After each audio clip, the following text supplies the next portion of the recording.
Hello dear students, तो कैसे हैं आप सब? बढ़िया होंगे। उम्मीद करते हैं कि आप और आपका परिवार पूरी तरीके से स्वस्थ होगा और आप पढ़ाई तो कर ही रहे होंगे। न्यू सिलेबस के अकॉर्डिंग हम लोग इलेक्ट्रॉन माइक्रोस्कोप को डील कर रहे हैं यहाँ पे। इसके पहले हम लोग लाइट माइक्रोस्कोप को डील किए थे कि लाइट माइक्रोस्कोप के जो अलग अलग कंपोनेंट्स थे वो क्या थे, और उनके शब्दावली यानी ग्लोसरी भी हमने आपको दे दिया था कि इसके अकॉर्डिंग जितने भी वर्ड यूज होते हैं किसी भी माइक्रोस्कोप में वो क्या क्या होते हैं, क्या हमारे पास कौन कौन सा लेंस होता है, कौन कौन सा ऑब्जेक्ट होता है, मैंने सारे चीजों को वहां पे ग्लोसरी के अंदर दे दिया था। यदि आप वो वीडियो नहीं देखे हैं तो पहले जाओ वो लाइट माइक्रोस्कोप का पहला क्लास वाला वीडियो देख के आओ, ताकि आपको पूरा डिटेल क्लियर हो पाए कि हमारे ग्लोसरी में क्या क्या था। मैंने उसको बोल दिया था लास्ट में कि स्क्रीन कुछ तो बता दिया था, कुछ को बोल दिया था कि स्क्रीनशॉट कर लेना, आप आसानी से बैठ के उसको पढ़ लेना कि हमारे टॉपिक में क्या कहने वाला है। आज की क्लास में हम लोग इलेक्ट्रॉन माइक्रोस्कोप के दोनों टाइप्स को देखेंगे, जो हमारे पास ये बीएससी फर्स्ट ईयर में एंड हमारे पास जो हमारा एमएससी और सेकेंड ईयर है और फर्स्ट ईयर है वहां पे भी पूछा जाता है। यानी दोनों क्लासों के लिए काफी मोस्ट इंपोर्टेंट टॉपिक होने वाला है इलेक्ट्रॉन माइक्रोस्कोप। यानी हम यहाँ पे दोनों क्लास को एक साथ कवर करने वाले हैं। तो चलते हैं अपने टॉपिक की तरफ बढ़ते हैं। आप अधिक से अधिक ये वीडियो स्टूडेंट को शेयर करिएगा। मैं बोलता नहीं हूं तो आप नहीं शेयर करते, मैंने बोल दिया पहले कि ये यूनिट की जो वीडियो होगी वो यूट्यूब पे मिल जाएगी, तो आप अधिक से अधिक शेयर करो ताकि बच्चों को पता चल सके और नोट्स बना सके हमारे साथ कि कैसे होते हैं हर एक टॉपिक के नोट्स। ये हमारा ऐप है, ये हमारा लर्निंग ऐप है। हमने बोला था ये लर्निंग ऐप एक ऐसा लर्निंग ऐप है जहां पे हम एकदम प्योर आपको वीडियो प्रोवाइड करते हैं स्टडी मटेरियल के साथ, और वहां पे आपको मल्टीपल चॉइस क्वेश्चन भी आने वाले दिनों में जल्द ही मिल जाएंगे। तो जल्द ही आप हमारे क्लासेस से हमारे वीडियो को कंप्लीटली सीरीज वाइज देखने के लिए हमारे छोटे से सब्सक्रिप्शन को ले सकते हैं, ताकि हम इस वीएनआर फैमिली को थोड़ा सा बड़ा कर सके। चलते हैं, इंट्रोडक्शन बहुत हुआ, अब अपने टॉपिक की ओर। यहां पे बात करते हैं सबसे पहले इलेक्ट्रॉन माइक्रोस्कोप के कुछ परिचय के बारे में, यानी देखेंगे इंट्रोडक्शन। इंट्रोडक्शन का मतलब परिचय। आप जानते ही हो कि यहाँ पे किसी चीज को पढ़ने से पहले हम लोग परिचय देखते हैं, किसी को जानने से पहले हम लोग परिचय देखते हैं। परिचय में क्या देखा जाएगा यहाँ पे कि हमारे पास जो इलेक्ट्रॉन माइक्रोस्कोप है वो किस टाइप का इंस्ट्रूमेंट्स है, यानी लेबोरेटरी में इसको कैसे यूज किया जाता है, आखिर किस चीजों के लिए इसकी जरूरत पड़ी, हमारे लाइट माइक्रोस्कोप या कंपाउंड माइक्रोस्कोप जो था उनके बाद इनका प्रयोग क्यों होने लगा तेजी से, उसके बारे में देखेंगे। सबसे पहले बात करेंगे यहाँ पे इलेक्ट्रॉन माइक्रोस्कोप के बारे में कि जो इलेक्ट्रॉन माइक्रोस्कोप होता है वो माइक्रोस्कोप का एक पार्ट होता है, यानी माइक्रोस्कोप ही जैसा होता है, लेकिन ये क्या करता है, यहाँ पे जो रोशनी होती है, जो लाइट ऑफ बीम होते हैं वो इलेक्ट्रॉन द्वारा यूज होते हैं। मतलब कह सकते हो कि यहाँ पे यूज ए बीम ऑफ, ठीक, यहाँ पे जो बीम होती है वो किसकी होती है, वो इलेक्ट्रॉन की बीम होती है। ये चीज ध्यान देना, इसी बीम की वजह से, इलेक्ट्रॉन बीम की वजह से, क्योंकि इसमें इलेक्ट्रॉन गन लगा होता है, इलेक्ट्रॉन गन लगे होने की वजह से इलेक्ट्रॉन की बीम जनरेट करता है, और इसीलिए इनका नाम दे दिया गया था इलेक्ट्रॉन माइक्रोस्कोप। ये लाइन आप याद रखिएगा। एंड बात करते हैं, ये स्पेशल टाइप का थोड़ा सा माइक्रोस्कोप है, यानी अदर माइक्रोस्कोप से थोड़ा सा अच्छा वाला है। क्या है? थोड़ा सा अच्छा वाला है, यानी ये कैसा है, स्पेशल टाइप माइक्रोस्कोप होता है, और ये स्पेशली हाई रेजोल्यूशंस के इमेज को प्रोडक्ट करता है। यानी ध्यान दीजिएगा कि जो हमारे इलेक्ट्रॉन माइक्रोस्कोप होते हैं वो हाई रेजोल्यूशंस के इमेजेस के लिए लगाए जाते हैं। यदि आपको लोअर इमेजेस चाहिए तो आप पुराने वाले कैमरा को डील करिए, यदि आपको हाइयर इमेजेस चाहिए तो आप न्यू स्टैंडर्ड जो कैमरे आ रहे हैं उनको आप देखिए, यानी ब्यूटी प्लस आपको लगा के दे देगा। यानी ऐसे ही हमारा माइक्रोस्कोप था। ये माइक्रोस्कोप हैवी रेजोल्यूशंस के साथ, यानी हाई रेजोल्यूशन के साथ इमेजेस को हमारे साथ शेयर करता था। तो ध्यान दीजिएगा, हाई रेजोल्यूशन इमेजेस कौन, यहाँ पे इलेक्ट्रॉन माइक्रोस्कोप। एंड यहाँ पे हमारे पास ये एबल होता है, इसके पास कैपेसिटी होता है मैग्नीफाई करने का किसी भी ऑब्जेक्ट को, यानी कोई भी ऑब्जेक्ट है उसको 1000 से ज्यादा गुना लंबा यानी बड़ा हम लोग दिखा सकते हैं इस इलेक्ट्रॉन माइक्रोस्कोप से। यानी 1000 से लेकर 1,00,000 गुना तक, यानी यहाँ पे 1000x से लेकर 1000x, मतलब समझ रहे ना, 1000 टाइम से लेकर हम लोग 1,00,000 टाइम, उसके ऊपर भी जो अच्छे वाले इलेक्ट्रॉन माइक्रोस्कोप है उससे 1,00,000 तक हम लोग जस्टिफाई करा सकते हैं। ठीक, मतलब उतनी मैग्नीफाई हम लोग करा सकते हैं, यानी किसी सब्सटेंस को 1,00,000 गुना बड़ा देखा जा सकता है इलेक्ट्रॉन माइक्रोस्कोप के वजह से। तो यहां ध्यान दीजिएगा, बोल क्या रहा है, able to magnify object in यहाँ पे नैनोमीटर, यानी नैनोमीटर के बेसिस पे देखा जाए एक छोटा सा सब्सटेंस हो जो नैनोमीटर के बेसिस पे काम करता हो, यानी नैनोमीटर का हो, उसको भी हम बड़े लेवल पे यानी अच्छे क्राइटेरिया पे अच्छे स्ट्रक्चर्स के साथ विजिबिलिटी के साथ रिप्रेजेंट कर सकता है हमारा कौन, इलेक्ट्रॉन माइक्रोस्कोप। अब बात करते हैं इलेक्ट्रॉन माइक्रोस्कोप को नैनोमीटर में वस्तुओं को बड़ा करने का है, और ये स्पेशली क्या बोलते हैं इसको बोलते हैं फास्फोरेसेंट स्क्रीन लगा होता है इसके अंदर। क्या होता है यहाँ पे बोलता है formed by controlled use of electrode in vacuum captured on a phosphorescent screen, यानी जो भी स्पेशली ऑब्जेक्ट को मैग्नीफाई किया जाएगा, जिसका भी पिक्चर लिया जाएगा, उसको क्या बोलते हैं इसको बोलते हैं फास्फोरेसेंट। तो फास्फोरेसेंट जो हमारे पास स्क्रीन है उनको कैप्चर कर लिया जाएगा, कैप्चर करके बाहर निकाल दिया जाएगा, और ये जो कैप्चर किया गया छवि होती है, जो पिक्चर्स होते हैं, वो इलेक्ट्रोड यानी वैक्यूम में जो इलेक्ट्रोड के नियंत्रण के वजह से बनते हैं। यानी जो नीचे वैक्यूम होगा, हम आगे चल के देखेंगे अभी, जो वैक्यूम लगा होता है उसमें किस टाइप के इलेक्ट्रोड को हम कवर कर रहे हैं या किस टाइप के इलेक्ट्रोड को वहां पे कंट्रोल कर रहे हैं। जैसे हम कंट्रोल करेंगे, देखो बोल रहे हैं ना, कंट्रोल यूज ऑफ इलेक्ट्रॉन, क्या कर रहा है, इलेक्ट्रॉन इन वैक्यूम, यानी किस तरीके से हम इलेक्ट्रॉन को वैक्यूम के अंदर कवर करते हैं, उसी टाइप का हमारा जो इमेजेज है वो बाहर निकल के आता है, और उसे हम कैप्चर कर लेते हैं, इकट्ठा कर लेते हैं, यानी जुटा लेते हैं किसके पेपर पे, एक स्क्रीन पे, जिसको बोलते हैं फास्फोरेसेंट स्क्रीन बोलते हैं।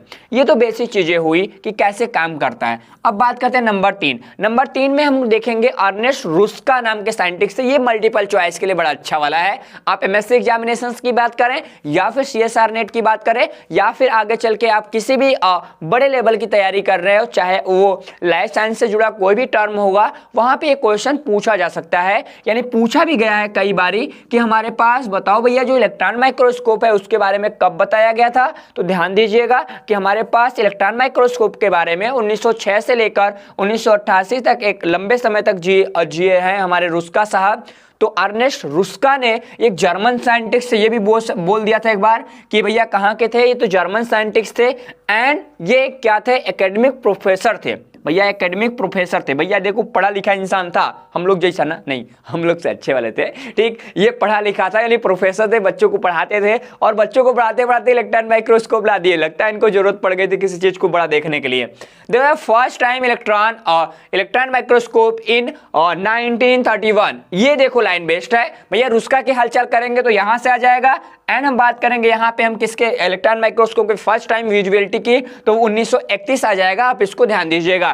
एंड बात करते हैं यहाँ पे जो जितने भी आपके प्रिंसिपल थे बिहाइंड द इसके फोटोटाइप्स, एंड बाकी जो इनके अंदर जो मॉडर्न आज हमारा EMS लगता है, उनको हम लोग बाद में देखें। यानी आज पहले जो हमारा माइक्रोस्कोप बना था 1931 वाला, वो काफी सिंपल था, काफी सिंपल नहीं मतलब सिंपल था, लेकिन जैसे जैसे इलेक्ट्रॉन माइक्रोस्कोप बन गया, लेकिन उनके जो फोटोटाइप के पीछे वही सिद्धांत था जो अभी भी आधुनिक समय में लगाया गया है। यानी हम लोग उसकी डिजाइनिंग चेंज कर दिए हैं, उसकी कैपेसिटी चेंज कर दिए हैं, लेकिन जो थ्योरी काम करती थी रुस्का साहब की, वो थ्योरी आज भी काम कर रही है। मतलब बाप तो बाप होता है, जस्ट लाइन वही है ना। अब देखो हम लोग यहाँ पढ़ेंगे वर्किंग, अभी हम चल रहे थे इंट्रोडक्शन पे, अब देखेंगे भैया वर्किंग, यानी ये काम कैसे करता है। हम लोग बेसिक चीज़ों को क्या देखें, हम लोग देख लिए कि ये कैसे रहता है, यानी क्या चीज़ होता है। वर्किंग में क्या होता है कि जो इलेक्ट्रॉन माइक्रोस्कोप होता है उसमें सिंगल क्या होगा, एक छोटा सा पार्ट यूज होगा। देखो इंग्लिश पीछे है, जहाँ दिक्कत होगी बताना, मैं वैसे एक्सप्लेन कर रहा हूँ, बस आप इसको इस चीज़ों को हम लोग थोड़े पॉइंट्स में देखेंगे, ठीक। पहले बात करते हैं इलेक्ट्रॉन माइक्रोस्कोप के स्ट्रक्चर्स के बेसिस पे कि जो इलेक्ट्रॉन माइक्रोस्कोप की मार्फोलॉजी है या फिर एनाटॉमी है, इसके बारे में जो जानकारी प्राप्त करने के लिए हमको क्या लेना पड़ेगा, इलेक्ट्रॉन बीम की जो सिंपल लेनी पड़ती है। क्या करती है, इलेक्ट्रॉन बीम की सिंपल लेनी होती है, और उसके बीच से उत्पन्न होने वाले जितने भी संकेत होते हैं उनको हम लोग उपयोग करते हैं। तो बढ़िया चीज़ ये है कि जब भी हम लोग इलेक्ट्रॉन माइक्रोस्कोप को देखेंगे, या आप पढ़ ही रहे हो, इलेक्ट्रॉन माइक्रोस्कोप को देख रहे होंगे। इलेक्ट्रॉन माइक्रोस्कोप फंक्शंस कैसे करेगा, उसके अंदर स्पेशली क्या होगा, उसके अंदर नमूने डाले जाएंगे, मतलब आप सिंपल डाले जाएंगे। एक छोटा सा सिंपल होगा, सिंपल से क्या होगा, इलेक्ट्रॉन ऊपर से नीचे की ओर जाएगा, जो इलेक्ट्रॉन जाएगा उसको कंट्रोल कैप्चर वैक्यूम द्वारा उसको कैप्चर किया जाएगा, ठीक, मतलब कंट्रोल किया जाएगा, और वो फास्फोर क्या बोलते हैं, फास्फोरेसेंट जो स्क्रीन होगा उस पर विजुअल हो जाएगा, और हम बाहर निकाल के उसको अच्छे तरीके से मशीन में देख सकते हैं। यानी जो भी आपका सिस्टम लगा, ऑपरेटिंग सिस्टम कंप्यूटर लगा है, ठीक, एप्पल वाला लगाया हो तो बढ़िया है, ठीक, तो उसको आप वहां पे देख सकते हैं। तो मतलब कहने का ये है कि पहले पॉइंट्स में हम लोग ये देखेंगे कि हमारे पास जो इलेक्ट्रॉन माइक्रोस्कोप होता है उसमें हम लोग जितने भी सिग्नल्स हैं उनको हम लोग क्या करते हैं, इंटरेक्शंस देखते हैं, किसके बीच, इलेक्ट्रॉन बीम और सैंपल के बीच, ठीक, किसके बीच, इलेक्ट्रॉन बीम और सैंपल के बीच इंटरेक्शंस देखते हैं। और ये पूरा इंफॉर्मेशन कहाँ से मिलेगा, उसके स्ट्रक्चरल और मार्फोलॉजिकल कंपोजिशंस का हमको पता चल जाएगा, जो भी हम लोग ऑब्जेक्ट लिए हैं। यानी किसी भी ऑब्जेक्ट के स्ट्रक्चरल और मार्फोलॉजिकल और थ्योरी को, यानी उसके स्ट्रक्चर्स को देखने हैं तो हमको क्या देखना पड़ेगा, सैंपल से इलेक्ट्रॉन बीम को गुजारना पड़ेगा। जैसे इलेक्ट्रॉन बीम को हम लोग गुजारेंगे वहां पे एक हमको लाइट का एक बेहतर फ्रीक्वेंसी मिल जाएगी। अब बात करते हैं यहाँ पे कि आखिरकार भैया इलेक्ट्रॉन कहाँ से आएगा, तो इलेक्ट्रॉन के लिए हम लोग क्या बोलते हैं, इलेक्ट्रॉन गन का उपयोग करते हैं। जो इलेक्ट्रॉन गन होता है वो जनरेट करता है यहाँ पे इलेक्ट्रॉन्स को। तो एक बार ये भी क्वेश्चन पूछा गया था कि भैया इलेक्ट्रॉन माइक्रोस्कोप में इलेक्ट्रॉन प्रोड्यूस होता है कहाँ से, तो आप बताइएगा कि इलेक्ट्रॉन जो प्रोड्यूस होती है उनकी प्रोडक्शन करता है हमारा इलेक्ट्रॉन गन। तो इंपॉर्टेंट भी है, और इंपॉर्टेंट हम इसलिए बता रहे हैं इसको क्योंकि मल्टीपल चॉइस क्वेश्चन में ऐसे क्वेश्चन आए हुए हैं। अब बात करते हैं यहाँ पे क्या बोलता है, टू सेट्स ऑफ कंडेंसर, यानी दो सेट्स के क्या लगे होंगे, यहाँ पे कंडेंसर लगे होंगे भैया। कंडेंसर लेंस होते हैं। कंडेंसर का मतलब ही क्या होता है, घटा देना या बढ़ा देना। कुछ घटाने वाले कंडेंसर होंगे, कुछ बढ़ाने वाले कंडेंसर होंगे। जैसा कंडेंसर यूज किया जाएगा वैसा होगा। जैसे पंखे में कंडेंसर ऊपर लगा होता है वो उसकी स्पीड को बढ़ा देता है, कुछ कंडेंसर होते हैं जो स्पीड को घटा देते हैं, यानी कुछ मेजर करके रखते हैं। तो कंडेंसर का मतलब ही वहां पे है कि हम लोग अपने आवश्यकता के अनुसार से किसी को बढ़ा सकते हैं, किसी को घटा सकते हैं। ये बता सकते हैं, हम लोग बायो वाले हैं वैसे, ठीक, ये बता सकते हैं इंजीनियर साहब जो होंगे वो लोग। तो दो यहाँ पे कंडेंसर यूज होंगे, एंड इस पे ये क्या करते हैं, फोकस द यहाँ पे इलेक्ट्रॉन। भैया देखो ये टाइपिंग में गलती हो गया, एक कट रहेगा, ठीक, इलेक्ट्रॉन बीम ऑफ द जितने भी सैंपल्स एंड द यहाँ पे क्या बोल रहा है, थिन टाइट बीम। यानी टाइट बीम की बात करें तो यहाँ पे हम लोग क्या बोलते हैं, ठीक, जितने भी टाइट बीम रहेगा, लाइट बीम रहेगा, एक चीज, हाँ टाइट बीम सही है, ठीक। तो यहाँ पे क्या करेगा कि हम लोग फोकस करता है, जो इलेक्ट्रॉन बीम आता है उसको कहाँ पे, यहाँ पे स्पिन में। आखिर भैया हमारे पास जो सैंपल लगा होगा, सैंपल के ऊपर जो कंडेंसर होगा वो क्या करेगा, इलेक्ट्रॉन बीम को फोकस करेगा किसके बेसिस पे, एक टाइट बीम, यानी एक तगड़ा वाला, क्या जबरदस्त एकदम तगड़ा वाला बीम यहां से जनरेट करके उस पे लगा देगा। यानी पतली सी तेज बीम ऊपर डाल देगा, यानी केंद्रित कर देगा कहां पे, अपने कहते हैं सैंपल के बेसिस पे, ठीक। अब ये चीज आ गया, दूसरे तीसरे पॉइंट को हमने देख लिया। चौथे पॉइंट में क्या कहते हैं, to move electron down the column, ठीक। यहाँ पे हम लोग क्या देखेंगे कि हमारे पास एक वोल्टेज यूज हो रहा होगा, क्या रहा होगा, वोल्टेज यूज हो रहा है कॉलम के नीचे इलेक्ट्रॉनों को स्थानांतरित करने के लिए, क्योंकि ऊपर से आ रहा होगा तो कॉलम के नीचे आ जाएगा तो उसको इलेक्ट्रॉन वहां पे रुकेंगे, उनको स्थानांतरित करने के लिए दूर जाने के लिए क्या कराया जाएगा, दूर जाने के लिए टंगस्टन फिलामेंट यूज किया जाता है। क्या किया जाता है, टंगस्टन फिलामेंट यूज किया जाता है, किसके फॉर्म में, एनोड के फॉर्म में। यानी टंगस्टन एंड एनोड के बीच एक यहाँ पे त्वरित ना एक्सेलरेटेड हमको क्या मिलेगा, वोल्टेज देखने मिलता है। तो एक्सेलरेटिंग वोल्टेज मिल जाएगा, ठीक। ये वोल्टेज जो होता है वो मोस्टली किसके किसके बिटवीन होते हैं, वो आपके 100 किलो, यहाँ पे देखो काफी ज्यादा तेज है ना, कितना है, काफी ज्यादा तेज है, 100 केवी से लेकर 1000 केवी हो सकता है। यानी भैया बहुत जबरदस्त वाला है, ठीक। 100 किलो वोल्ट से लेकर 1000 किलो वोल्ट। देखो ये भी आपको मल्टीपल चॉइस के बेस पे बता दे रहा हूं, यदि कभी आएगा ना तो भाई डरना मत, क्योंकि हमने बता दिया, ठीक। 100 किलो वोल्ट से लेकर 1000 किलो वोल्ट अप्लाइड होता है टंगस्टन फिलामेंट्स एंड एनोड के बीच।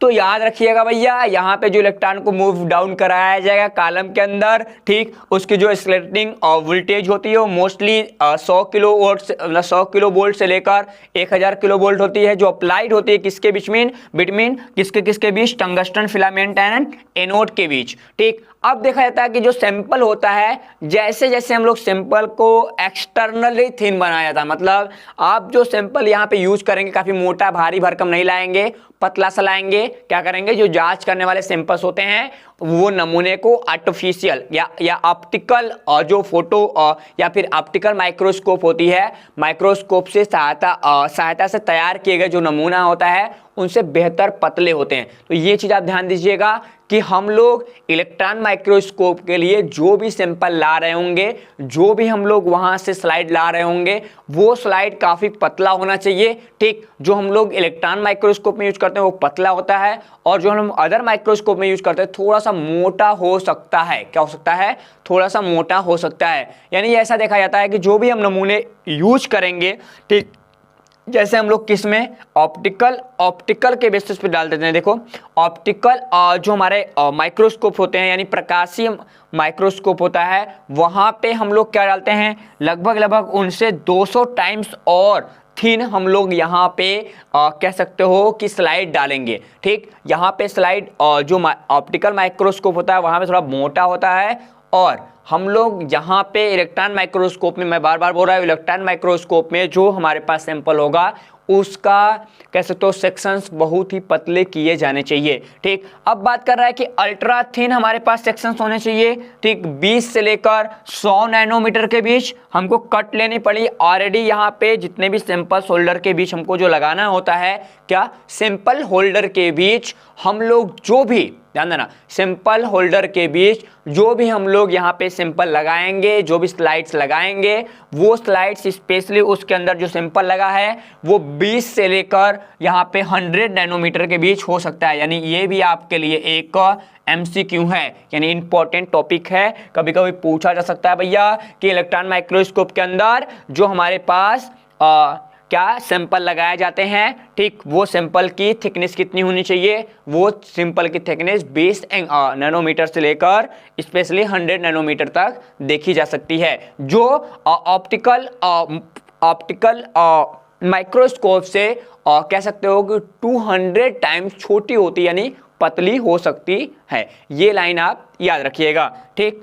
आगे देखो, यहाँ पे हम लोग क्या बढ़े, थोड़ा सा और आगे बढ़ते हैं वर्किंग प्लेस पे। तो electron beam pass through out the samples and electron और, ठीक। यहाँ पे देखो सबसे सिंपल बेसिस पे क्या कह रहा है कि भैया जो इलेक्ट्रॉन बीम की बात कर रहा है, क्या इलेक्ट्रॉन बीम ऊपर से आ रहा होगा, ठीक। पहले इसको समझ लो, फिर फिगर भी हम लोग देख रहे हैं। जो इलेक्ट्रॉन बीम जैसे ही नमूने से गुजरेगा, जैसे सिंपल से गुजरता है, ठीक, वैसे ही सिंपल से गुजरा, ध्यान देना कि जैसे ऐसे नमूना है, तो यहाँ से जैसे इलेक्ट्रॉन बीम इससे गुजरेगा, इलेक्ट्रॉन बीम के गुजरते ही यहाँ पे सिंपल की जो अलग अलग मोटाई है, अलग अलग थिकनेस है, ठीक, वहां पे जितना भी अपवर्तनांक यूज किया गया है उसके आधार पे जो इलेक्ट्रॉन होते हैं वो बिखर जाते हैं। कहाँ बिखर जाएंगे, हमारे कहाँ, हमारे फास्फोरेसेंट जो स्क्रीन लगा है उस पे बिखर जाएंगे। तो सिंपल सी बात है भैया कि यहां से यदि इलेक्ट्रॉन बीम चल रहा है तो ये सिंपल से गुजर रहा होगा, तो सिंपल के अंदर जो भी कंपोनेंट्स लगे हुए हैं, जो भी स्ट्रक्चर्स पाए जा रहे हैं, सबके अलग अलग अपवर्तनांक होंगे। क्या, सबकी अलग अलग अपवर्तनांक होंगे। जब सबकी अलग अलग अपवर्तनांक होंगे, रिफ्लेक्टिव इंडेक्स होगा सबका। जब सबका यहाँ पे क्या रिफ्रैक्टिव इंडेक्स होगा, तो वो इंडेक्स स्पेशली अलग अलग, जैसे माइटोकॉन्ड्रिया की अलग होगी, न्यूक्लियस की अलग होगी, ठीक, गोल्गी ऑपरेटर्स की अलग होती, एंडोप्लाज्मिक रेटिकुलम की अलग होगी। सब में अलग अलग लिक्विड भरा है, सबका अलग अलग क्वालिटी है। तो जिसकी जैसी क्वालिटी होगी वैसे वैसे जो इलेक्ट्रॉन होगा वो बिखर जाएगा, और जैसे ही बिखरेगा तो वो जाके एक फोटो देगा। क्या देगा, फोटो, विजिबिलिटी रिप्रेजेंट करेगा। इस चीज को आप ध्यान दीजिएगा कि अलग अलग सैंपल्स के बेसिस पे इसको काम करेगा। तो यहाँ पे एक पॉइंट्स क्या क्लियर हो जाएगा कि जो इलेक्ट्रॉन बीम है जैसे ही वो हमारे सैंपल से गुजरेगा, ठीक, सैंपल से गुजरेगा, सैंपल की मोटाई के बेसिस पे या फिर उसके अंदर पाए जाने वाले जो रिफ्रैक्टिव इंडेक्स हैं उनके बेसिस पे जो इलेक्ट्रॉन होता है वो अलग अलग पार्ट में बिखर जाएगा, ठीक। अब देखो यहाँ पे हमको देखना है, यहाँ पे डेंसर रीजन की बात करें कि हमारे पास जो सैंपल्स लगाया गया उसमें क्या होगा, ऐसा देखा जाता है कि जो नमूने में जो सघन एरिया है काफ़ी ज़्यादा कह सकते हो जिसकी कंसंट्रेशन ज़्यादा है, ठीक, वहाँ से पहली बात, जहाँ जिस नमूने में यानी जिस भी सैंपल्स में जहाँ पे कंसंट्रेशन अधिक होता है वहाँ पे इलेक्ट्रॉनों को बिखरता देखा जा सकता है। यानी यहाँ पे जो छवि होती है वो कैसी होती है, वो काफ़ी गहरे रंग की होती है। तो दो चीज़ें हैं, कोई भी इलेक्ट्रॉन माइक्रोस्कोप में कोई भी चीज़ यदि डार्क कलर की रिप्रेजेंट हो रही है मतलब समझ जाओ कि वहाँ पे केमिकल का कंसंट्रेशन जो है, क्या केमिकल का कंसंट्रेशन जो है वो काफ़ी ज़्यादा है, यानी वहाँ पे सब्सटेंस आपस में चिपके हुए हैं।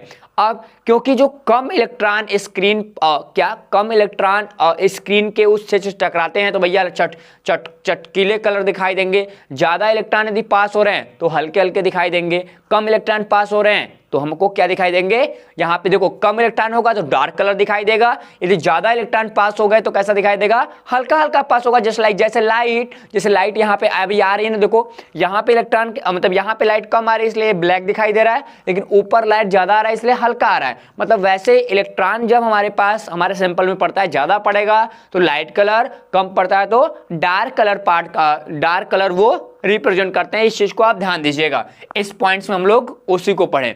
अब बात करते हैं यहाँ पे इलेक्ट्रॉन बीम की कमिंग पोजीशंस की, कि जैसे ही हमारे सैंपल्स के ऊपर जैसे ही सैंपल से निकल कर, क्योंकि सैंपल पे लाइट पड़ गई है, सैंपल से अब क्या करेगी, लाइट बाहर निकलेगी। जैसे ही सैंपल से हमारे पास इलेक्ट्रॉन बीम बाहर निकलता है, नीचे हमारा ऑब्जेक्टिव लेंस लगा होता है। क्या लगा होता है, नीचे ऑब्जेक्टिव लेंस लगा होता है, जिसकी जो क्वालिटी होती है, जिसकी जो कैपेसिटी होती है काफी हायर होती है। क्या होती है, काफी हायर होती है। और इसी के बीच पूरा जो पिक्चराइजेशन होता है इलेक्ट्रॉन माइक्रोस्कोप का वो कंप्लीट हो जाता है। यानी हमारे पास इलेक्ट्रॉन बीम ऊपर से आया, नीचे सैंपल पड़ा हुआ है, यहां से जैसे ही नीचे जाएगा, नीचे इलेक्ट्रॉन गया, वो सैंपल बाहर अपना पिक्चर दे देगा। अब ध्यान देना, यहां पे एक चीज देखा जाता है कि हमारे पास जो ऑक्यूलर लेंस होता है, जहां से हम लोग देखते हैं, वहां पे हमको प्रोड्यूस होता है क्या, फाइन मैग्नीफाई इमेजेज। यानी हम लोग यहाँ पे एक अच्छा इमेज हम लोग वहां पे जस्टिफाई कर पाते हैं और देख पाते हैं। अभी तुमको दिखा रहा हूं कहां से देखा जाता है। ओके, ठीक, यहाँ पे देखो, ये देखो अच्छा वाला माइक्रोस्कोप दिखा रहा है, ठीक, क्या एक माइक्रोस्कोप है। देखो ये चीज माइक्रोस्कोप देखने वाला कहाँ है, अब से आपसे पूछूं कि देखने वाला भाई साहब कहाँ है, देखने वाले चक्कर में तो पड़ गए ना।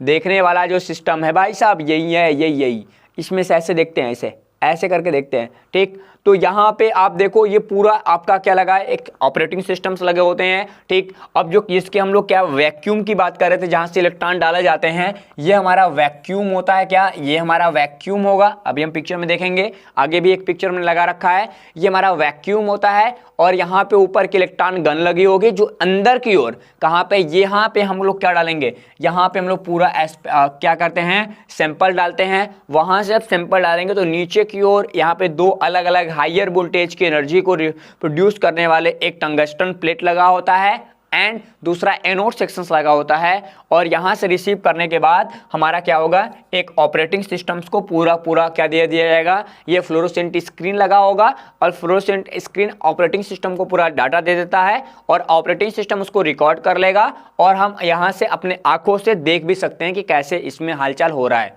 ठीक।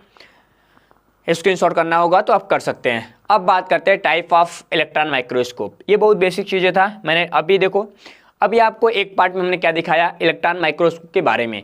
अब बात करेंगे हम लोग इलेक्ट्रॉन माइक्रोस्कोप के टाइप्स के बारे में, लेकिन आपके लिए वो उतना ही छोटा सा क्लास छोड़ देते हैं, इसको सेकेंड पार्ट में यूज करते हैं। यानी इलेक्ट्रॉन माइक्रोस्कोप तो आपने डील कर लिया कि क्या होते हैं क्या नहीं होते हैं सबके बारे में, ठीक।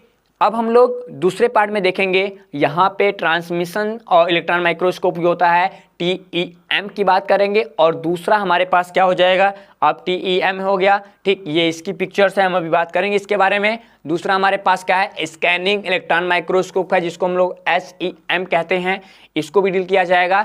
एंड यहाँ पे पार्ट ऑफ इलेक्ट्रॉन माइक्रोस्कोप की बात करेंगे कि पार्ट ऑफ इलेक्ट्रॉन माइक्रोस्कोप में क्या क्या है, ठीक, उसको हम लोग बारी बारी से देखेंगे उस वाले क्लास में। ये छोटा सा वीडियो आपको दे रहे हैं ताकि आप कम समय में भी उसको सही तरीके से रिप्रेजेंट कर पाएं। हम लोग यहाँ पे देखेंगे तो अलग अलग टाइप्स को देखेंगे, कैसे यूज हो रहा है कैसे नहीं हो रहा है, ठीक।